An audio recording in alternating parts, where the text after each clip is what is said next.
You have 30 days to move out.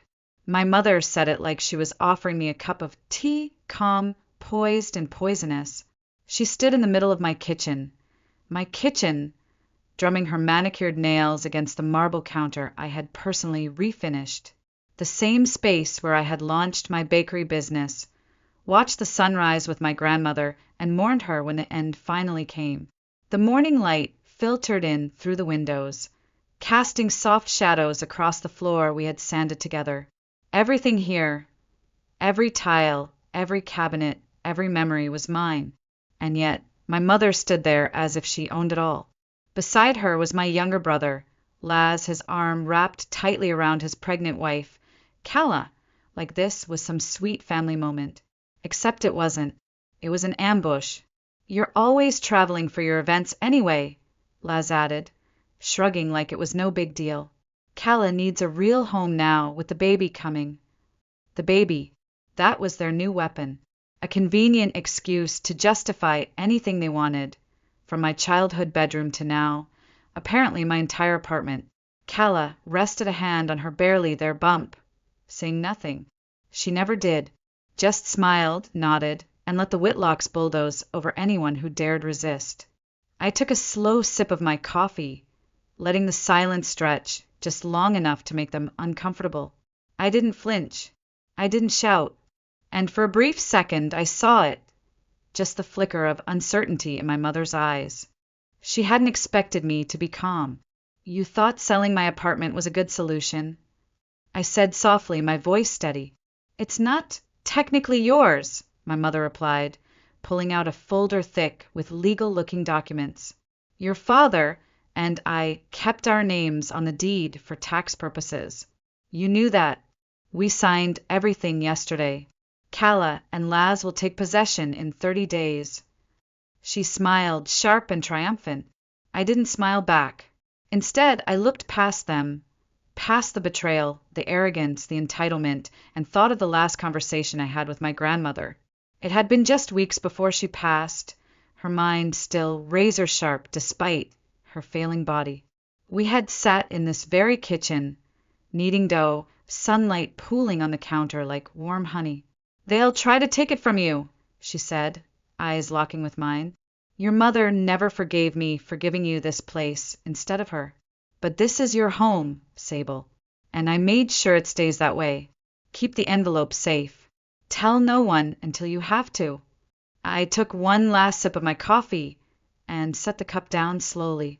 I think, I said, we need to discuss something before we talk about me moving out. My mother arched a brow. If you're talking about that silly office you turned the guest room into, I've told you, no decent woman turns her spare room into a workspace. It's uncouth. I didn't respond. I simply turned and walked upstairs to the drawer where the envelope still waited. Exactly where I left it. They had no idea what was coming. The drawer in my upstairs office stuck for a moment, just like always. The old wood had swollen a bit in the summer heat, but the envelope inside slid out smooth and cool. Pale blue, worn at the corners. My name written in my grandmother's handwriting, still careful even near the end.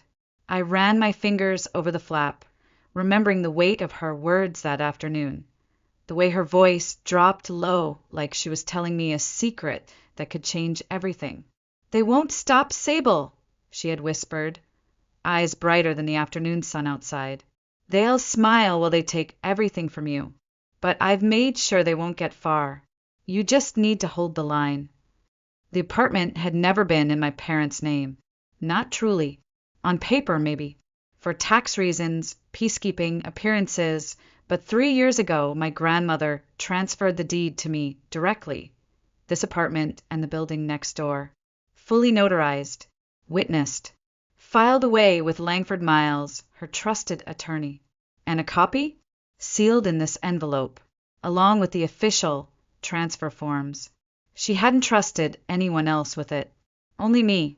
I walked downstairs slowly, deliberately, the envelope gripped firmly in one hand. I found them still standing in my kitchen, now growing impatient. My mother's eyes narrowed when she saw the folder in my hand. Worn at the edges, nothing like the crisp legal packet she had flaunted earlier. "What's that?" Calla asked, her voice small for the first time. "The real deed," I said simply, placing the papers on the counter, "and full proof of ownership for this apartment and the building next door." Verlaine leaned in, scanning the documents. I watched the color drain from her face with every line she read. 2 properties, transferred legally, signed and notarized by Henrietta Doyle. 3 years ago. This isn't valid," she sputtered, her voice brittle. "Oh, it's very valid," I said calmly. "Mr. Miles handled everything personally. You remember him, don't you? He was grandmother's attorney for 30 years.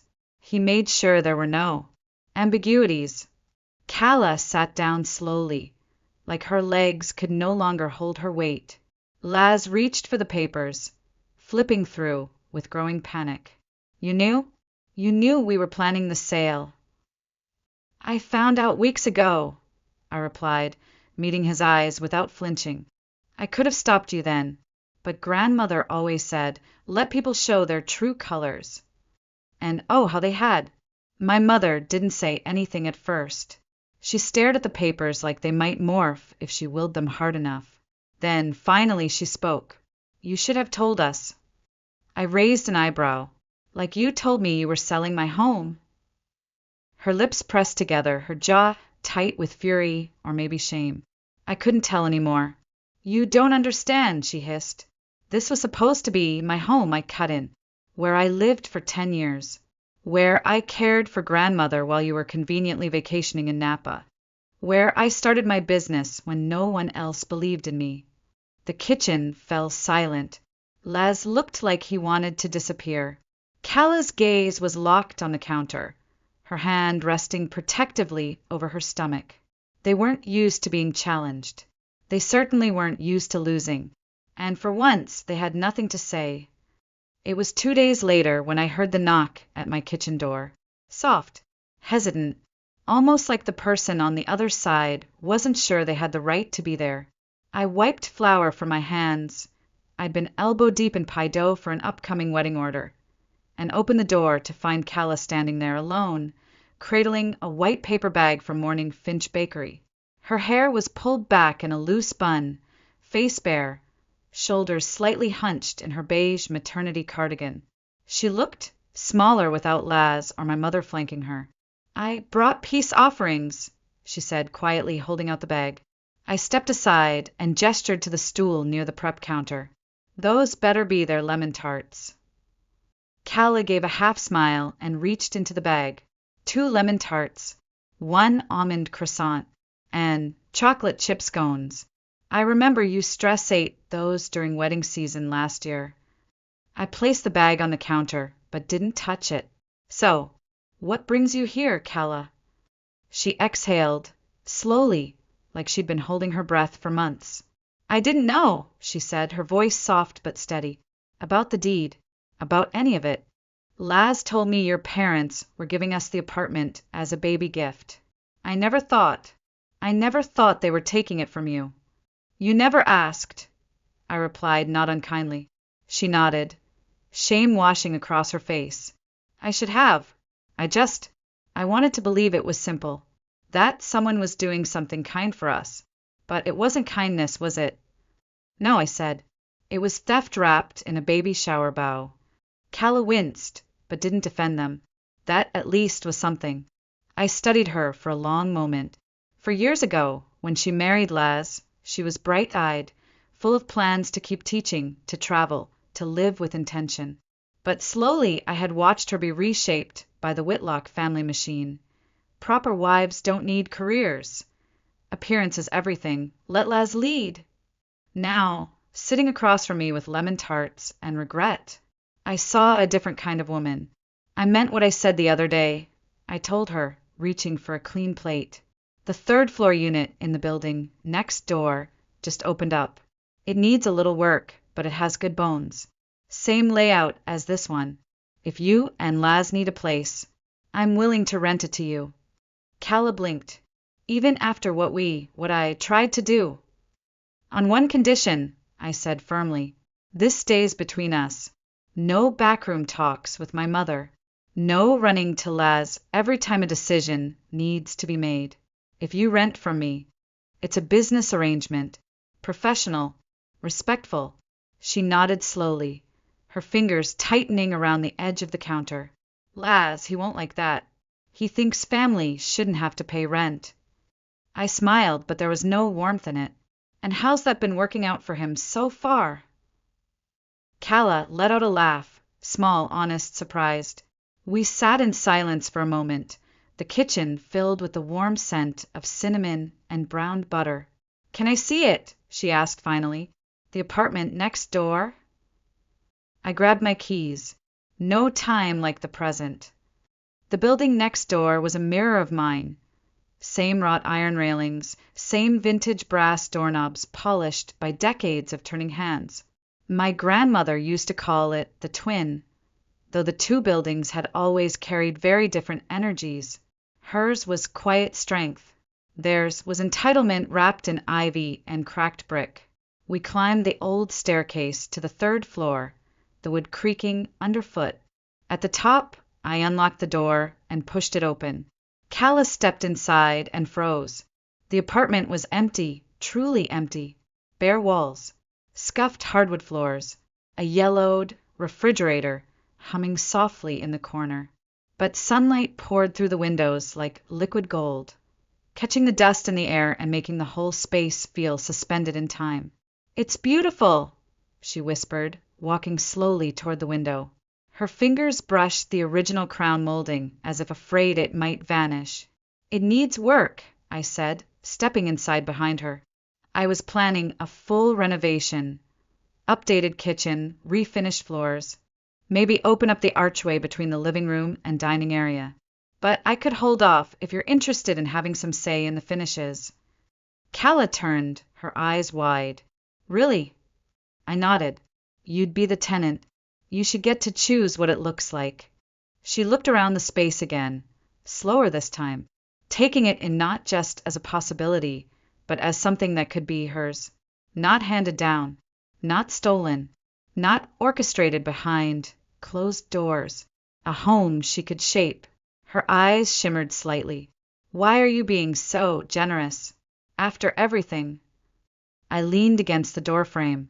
Because you're the only one who apologized, and because I think maybe you're ready to stop letting them make your choices for you. That struck something in her. I saw her shoulders shift, spine straighten just a little. Then both our phones buzzed at once. The family group chat. I had muted it days ago, but Calla read it aloud with a grimace. Emergency family meeting. Sunday. Attendance required. Your father and I have made some decisions about the future of both buildings. She looked at me, panic flaring in her eyes. What are they planning? I deleted the message without even opening it. Nothing that matters, I said simply. They don't own these buildings, remember? Let them plan all they want. Calla hesitated. Laz will expect me to go. They'll expect us to present a united front against you. I met her gaze. And what do you want? She looked back at the apartment, at the way the sunlight hit the old floorboards, at the empty walls that could one day hold family photos, dried flower wreaths, baby handprints. I want to make my own decision, she said finally. I want my baby to grow up in a home that's really ours, even if we're renting it, not something taken from someone else. I reached into my bag, pulled out a notepad. I can have renovation plans ready by next week. Standard lease. Market rent. First month free while the work is done. But Calla, this has to be your decision. Not Laz's. Not my mother's. Yours. She inhaled, slowly, deeply, then nodded. I'd like to see those plans. As we walked back down the stairs, I realized something had shifted.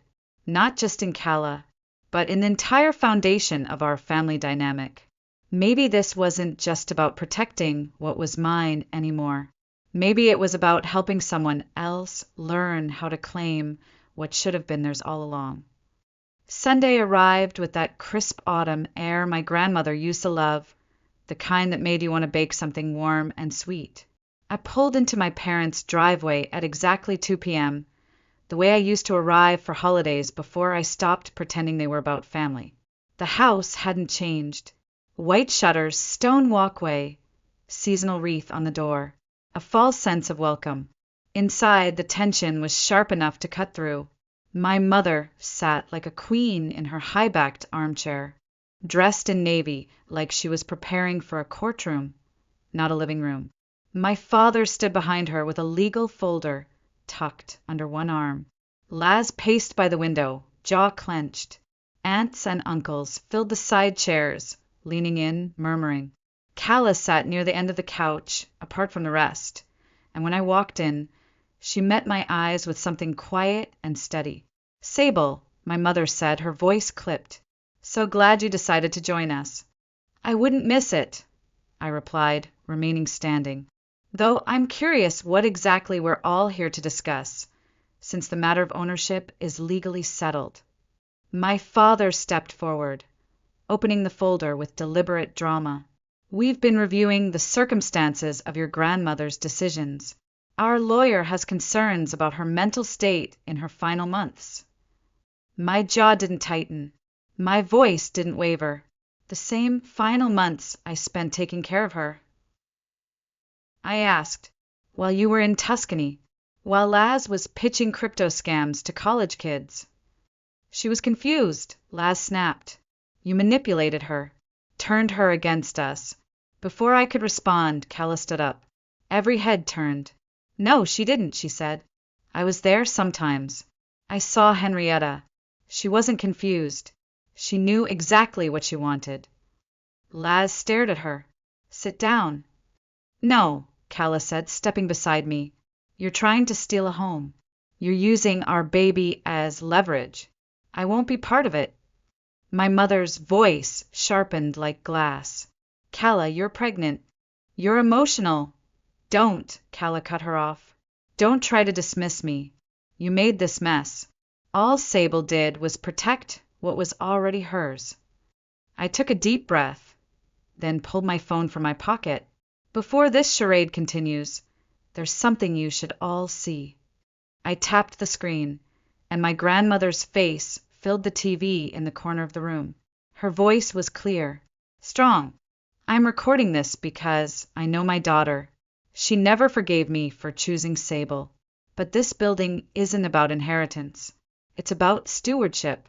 Sable has built something real, something that deserves to continue."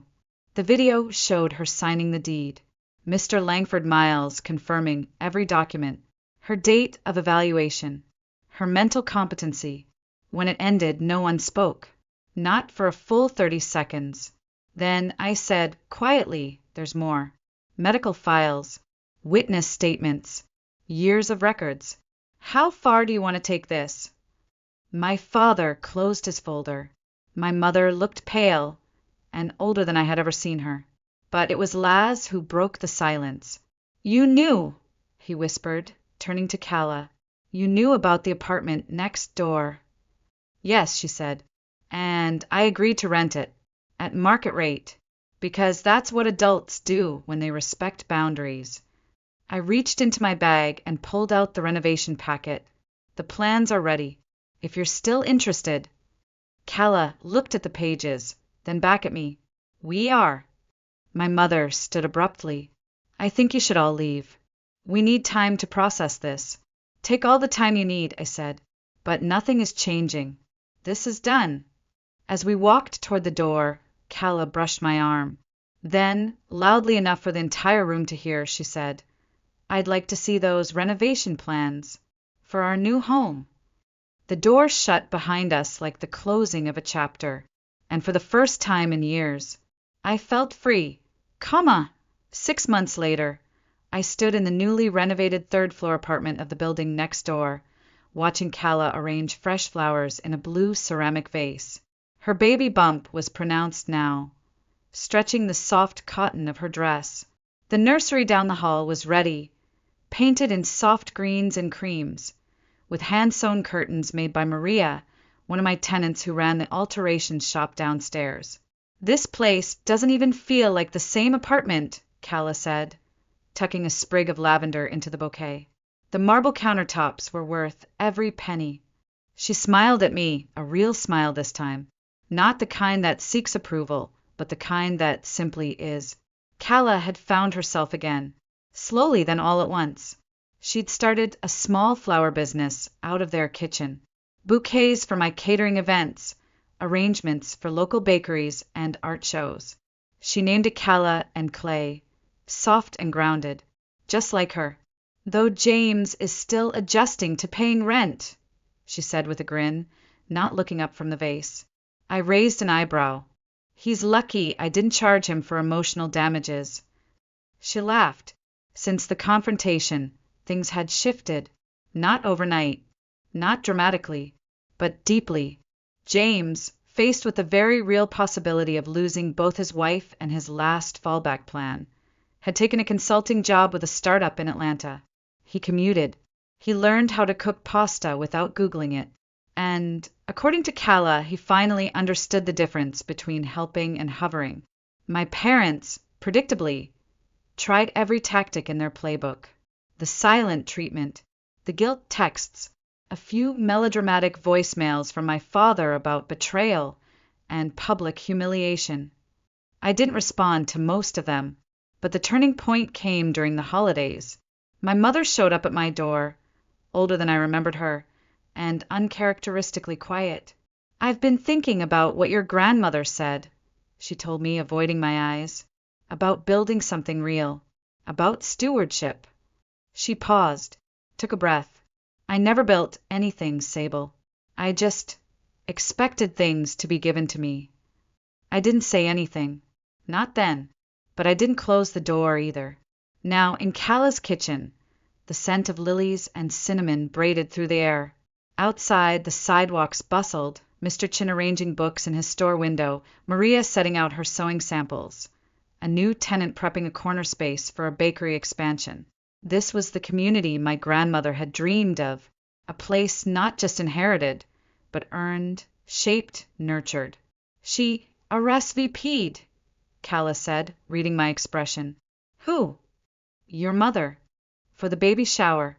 She wants to bring her lemon squares. I blinked. The famous lemon squares she's refused to share the recipe for since 1992. She offered to teach me, Calla said. Baby steps, right? I nodded. Baby steps. My phone buzzed, a message from my property manager.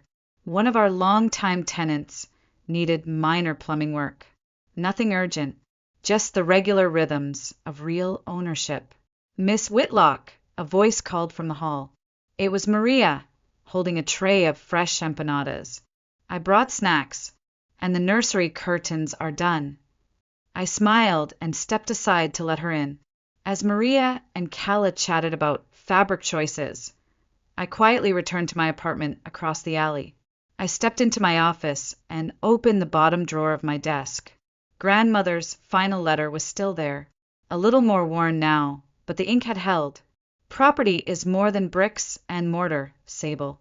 It's about creating spaces where people can grow, where communities can thrive. You understand that in a way your mother never did. And she had been right. I closed the drawer, looked out the window at the buildings standing tall under the golden light, and felt, for the first time in years, that we weren't just surviving anymore. We were building something better.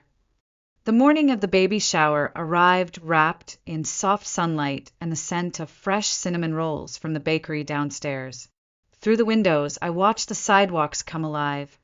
Kids on scooters, dogs tugging their owners toward the park, shopkeepers sweeping their stoops like it was a ritual of welcome. Inside, my apartment was filled with quiet hums of preparation. I set out pastries and started the coffee. Maria had already arrived, placing homemade empanadas on a warming tray and fluffing the nursery curtains one last time. Mr. Chen brought a tin of special jasmine tea he swore could ease any family tension. We'd see. Then came the knock I'd both expected and dreaded. I opened the door to find my mother standing there, holding a covered tray. Her hands trembled slightly, and her eyes flickered over my shoulder, like she wasn't sure she was really allowed in. "I brought the lemon squares," she said, "and the recipe, if you still want it." I stepped aside. "Come in." She looked around like she was seeing the apartment for the first time. Like maybe, just maybe, she understood the gravity of what it meant to lose something, and the quiet grace it took to build it back. Calla arrived shortly after, glowing in a soft blue dress that hugged her baby bump. She was calm, grounded. There was no performance today, just joy. She'd spent the week arranging handmade name cards, baking tiny lavender shortbreads, and designing a bouquet centerpiece that looked like it belonged in a magazine. She greeted my mother with a polite nod, then turned to me. "I invited some of grandmother's friends," she said. "They keep asking about you, you know. Said they're proud of how you handled everything." I didn't expect the lump in my throat, but it came anyway. By midday, the apartment was full of warmth, of stories, of people who knew how to give instead of take. Laughter spilled from the kitchen, where Maria and Mr. Chen were arguing about whether empanadas or steamed buns made better party snacks. In the living room, neighbors passed around framed photos of grandmother in her gardening hat, dirt on her cheeks and fire in her eyes. And me? I stood in the middle of it all, not as the victim of betrayal, but as the host of something new, something real. Not once during the afternoon did my parents mention property or paperwork. Not once did they try to reassert control. My mother offered to help fold gift wrap, and even laughed, soft and brittle but genuine, when the baby kicked mid-toast and made her drop a teacup. After the last guest left and the sun began to lower, casting amber shadows across the floorboards, Calla lingered near the window. "You know," she said, "I used to think legacy was about what gets passed down." I looked over, waiting. "But now I think it's more about what you build and who you build it with." I smiled. Grandmother would have liked that. We stood in silence for a moment, watching the lights flicker on in the building next door. Inside, I could see families eating dinner, shop signs glowing warm, the familiar outline of Maria's sewing machine whirring even after sunset. I pulled out my phone and opened our group chat. Just me, Calla, and Maria. "Breakfast before the chaos tomorrow?" "I'm making coffee." Their responses came fast and full of heart. Back in my kitchen, I poured one last cup of tea and stood by the window. The city buzzed below, but up here there was peace. This was home. Not just the apartment, not just the deed, but the life we had chosen to build, free from manipulation, grounded in purpose. My grandmother once said the best revenge isn't about getting even. It's about growing something better in the ashes of what they tried to destroy. And that's exactly what we did.